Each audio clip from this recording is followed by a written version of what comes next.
2024-25 ఆర్థిక సంవత్సరంలో October to December క్వార్టర్‌కి ఇండియా జీడీపీ వృద్ధి రేటు 6.2%గా ఉంది. 2023-24 అక్టోబర్ టు డిసెంబర్ క్వార్టర్‌కి ఇండియా జీడీపీ వృద్ధి రేటు 9.5%గా ఉంది. లాస్ట్ ఇయర్‌తో పోలిస్తే ఈ ఇయర్ వృద్ధి రేటు తగ్గిందని చెప్పొచ్చు.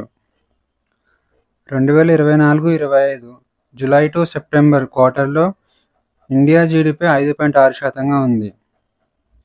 అక్టోబర్ టు డిసెంబర్ క్వార్టర్‌లో 6.2%కి పెరిగింది. 2024-25 సెకండ్ అడ్వాన్స్ ఎస్టిమేట్ ప్రకారం ఇండియా జీడీపీ వృద్ధి రేటు 6.5%గా ఉండబోతుంది. ఇండియా తలసరి ఆదాయం 2022-23లో ₹169,145 ఉంది.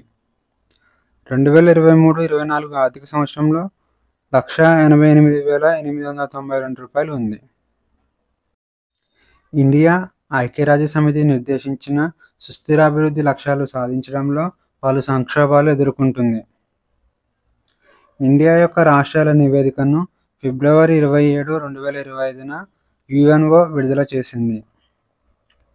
ఈ నివేదిక ప్రకారం 17 సుస్థిరాభివృద్ధి లక్ష్యాలలో 9 వెనుకబడి ఉంది. కేవలం 4 సుస్థిరాభివృద్ధి లక్ష్యాలు మాత్రమే అన్ని రాష్ట్రాలు మరియు కేంద్రపాలిత ప్రాంతాలు సగం వరకు సాధించాయని నివేదిక తెలిపింది.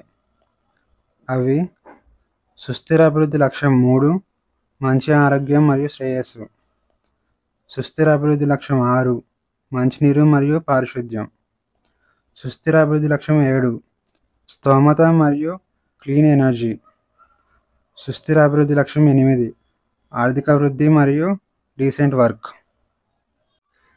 విదేశాల్లో అవినీతికి పాల్పడ్డారని గౌతమ్ అదానీ, సాగర్ అదానీలకు నోటీసు ఇచ్చేందుకు US securities and exchange commission Bharat సహాయాన్ని కోరింది. హేగ్ సర్వీస్ కన్వెన్షన్లో ఆర్టికల్ 5A ప్రకారం ఈ నోటీసు జారీ చేశారు. మార్చి 1, 2025 నుండి సెబీకి కొత్త చైర్మన్ రానున్నాడు.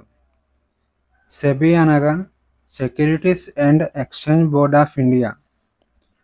ప్రస్తుతం చైర్మన్గా ఉన్న మాధవి పురి బుచ్ పదవీకాలం ఫిబ్రవరి 28, 2025న ముగియనుండగా ఆమె స్థానంలో సెబీకి చైర్మన్గా తుహిన్ కాంత పాండే ఎన్నికయ్యారు.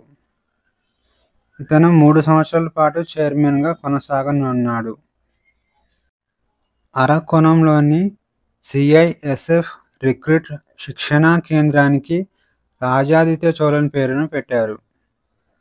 దేశీయ కార్గో టెర్మినల్ను బెంగళూరు విమానాశ్రయంలో ప్రారంభించారు. ఇది 2.4 లక్షల చదరపు కిలోమీటర్లు ఉంటుంది.